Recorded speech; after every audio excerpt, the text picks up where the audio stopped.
Assalamualaikum warahmatullahi wabarakatuh. Selamat malam pemirsa. Jumpa lagi dengan saya di channel pertanian. Ya, ini kita harapkan channel ini memberikan informasi maupun inspirasi, ya, sehingga di dalam dunia YouTube itu akan memberikan pilihan-pilihan yang banyak. Yang suka olahraga ya silahkan, suka politik silahkan, suka perjalanan wisata silahkan, yang lain-lain. Jadi ini channel ini memberikan pilihan-pilihan. Dalam hal ini kita menampilkan dunia pertanian. Bapak Ibu sekalian, kita sudah di akhir tahun 2022 dan insya Allah kita song-song tahun 2023.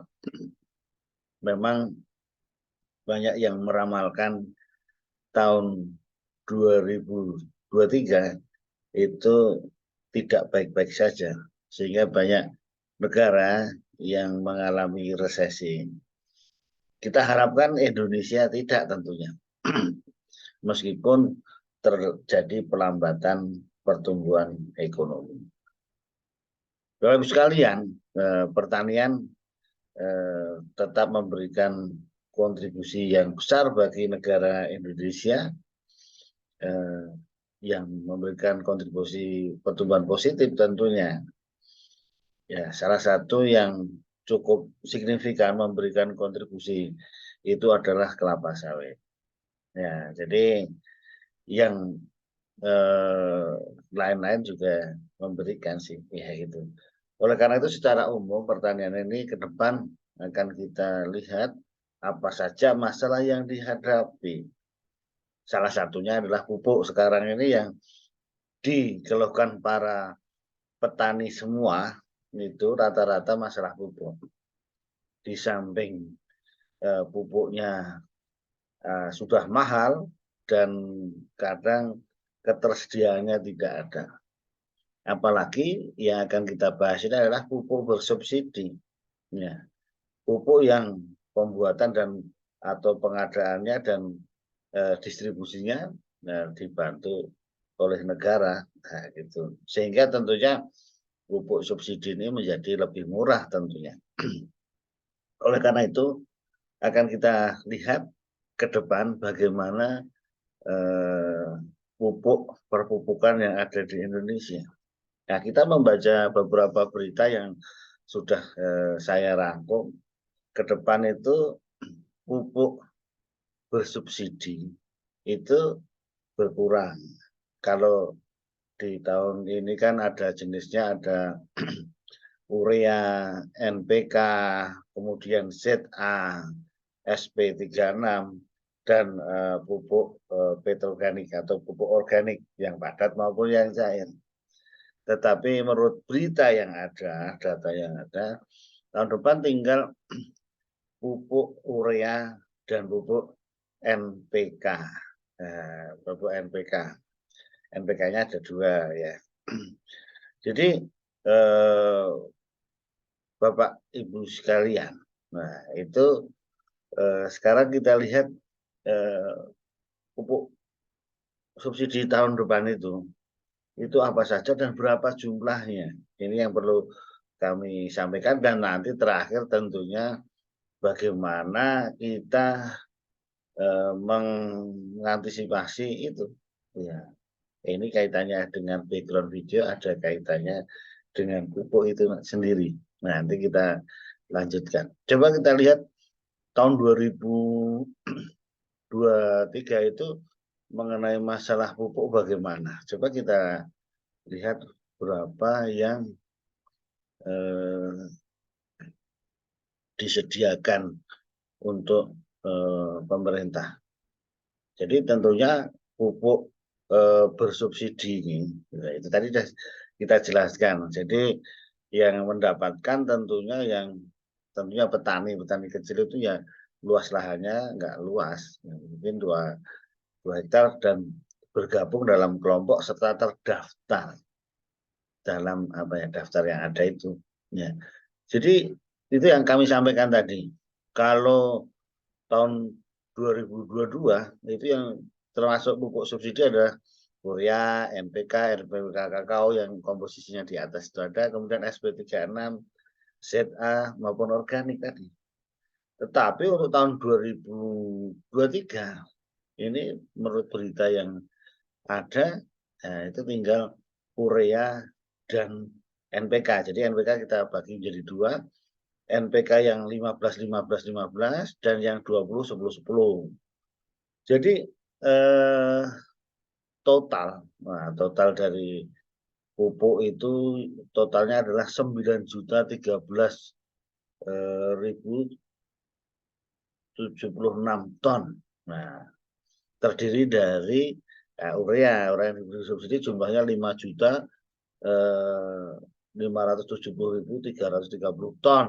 Nah, ini sebenarnya kapasitas dari Indonesia yang kemampuan memproduksi urea itu adalah 9 juta ton. Nah, kemudian pupuk NPK tadi kita ada dua jenis, yang NPK 15 15 15 itu 3.232.373 ton. Kemudian yang 211.003 ton yang formula susun tadi. Jadi ini yang harus kita ketahui sebagai petani dan antisipasinya.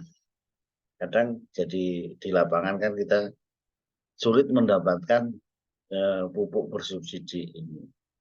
Dan ini informasi juga harus kita ketahui bahwa peruntukannya. Jadi peruntukannya juga untuk 9 komoditas utama saja.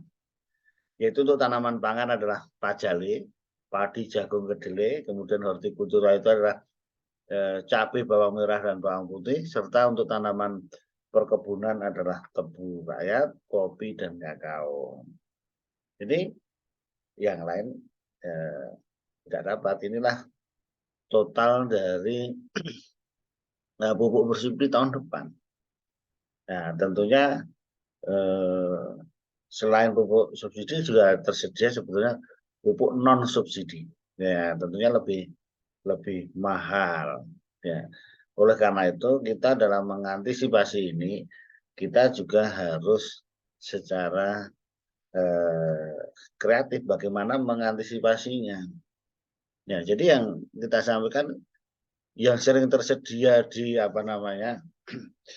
masyarakat sebagai petani itu biasanya juga melihara ternak. Ya, melihara ternak. Ini yang harus kita manfaatkan. Nah, kita harus mempunyai ide untuk menggunakan pupuk hijau ataupun dalam hal ini yang akan kita bahas adalah pupuk organik cair.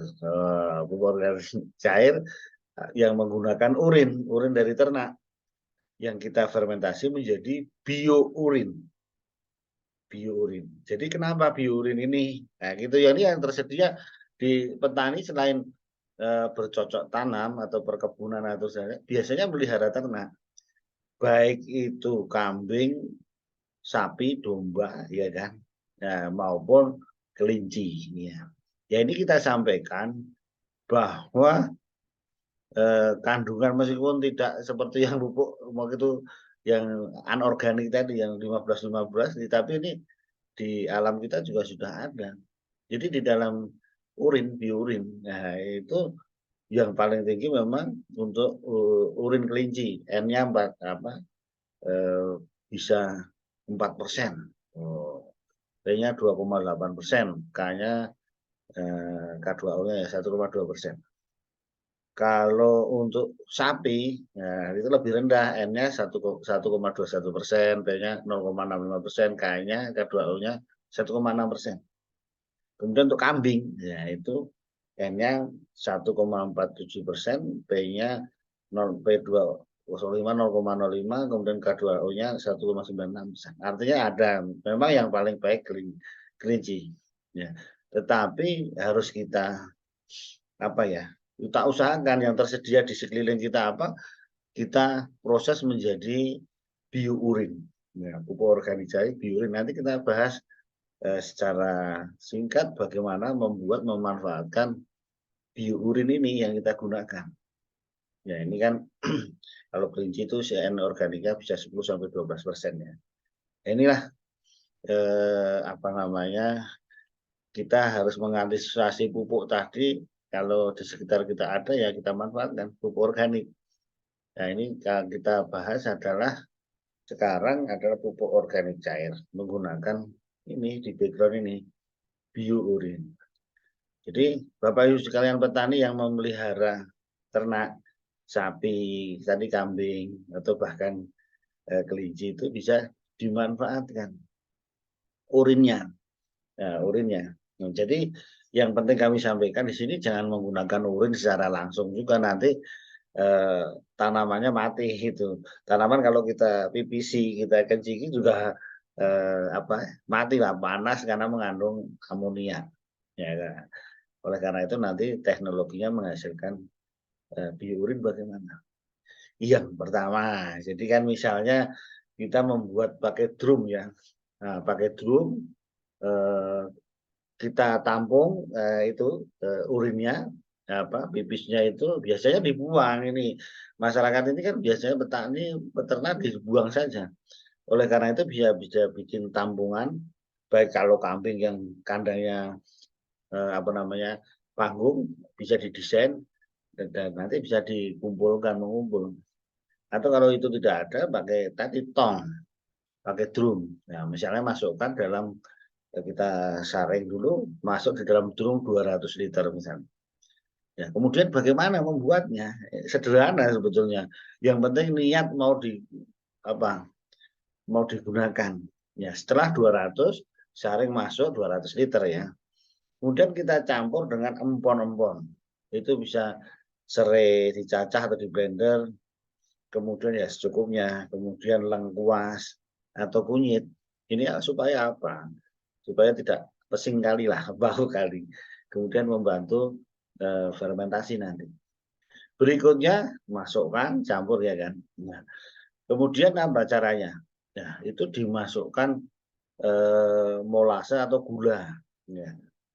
Itu masukkan gula atau masukkan juga dolomit ya juga nggak apa-apa. Masukkan dolomit 2 kilo, kemudian masukkan gula. Nah ini supaya untuk pertumbuhan nanti dekomposer atau bioaktivator. Nah itu masukkan gula 1 kilo. Kemudian masukkan mol atau dekomposer atau bioaktivator yang bisa bakteri, bisa jamur sebetulnya. Bisa bikin sendiri. Bisa beli juga bisa. Ada macam-macam lah bioaktivator itu E4, bikin mol lokal dari buah-buahan, dari nasi basi, kemudian dimasukkan kira-kira sekilo, masukkan di dalamnya, kemudian diaduk dan selanjutnya ditutup. Nah, ditutup supaya terfermentasi. Kadang-kadang dibuka sedikit supaya gasnya keluar juga sedikit ya kan. Selanjutnya itu ada yang bikinnya sampai 21 hari, ada yang 2 minggu ya kan. Ya taruhlah kira-kira supaya terfermentasi banyak umur 21 hari. Oleh karena itu selanjutnya kita panen. Nah, panennya biasanya dialirkan di tempat yang bertingkat. Supaya apa? Nah, kita panen supaya nanti ada yang menguap gas-gas itu tadi, amonia terutama supaya tanaman tidak mati. Habis itu sudah jadi pupuk organik cairnya ya kan. Nah, itu tadi yang kita ceritanya. Nah, setelah itu diapakan? Yaitu namanya biangnya. Nah, biangnya bisa dicampur dengan kira-kira 10 liter. Dari 1 liter campur ke 10 liter air supaya lebih encer. Kemudian bisa diaplikasikan ke tanaman kita. Jadi lumayan tadi kandungannya NPK-nya ada, ya lumayan daripada tidak ada. Dan kita memanfaatkan dari limbah ternak kita. Itu yang tersedia. Jadi kita membuat biourin sebagai salah satu solusi mengatasi kelangkaan pupuk yang ada dan yang mahal tentunya. Demikian pemirsa, mudah-mudahan ini bisa membantu para petani di Indonesia memanfaatkan biourin yang ada. Terima kasih pemirsa atas perhatiannya. Semoga bermanfaat. Assalamualaikum warahmatullahi wabarakatuh.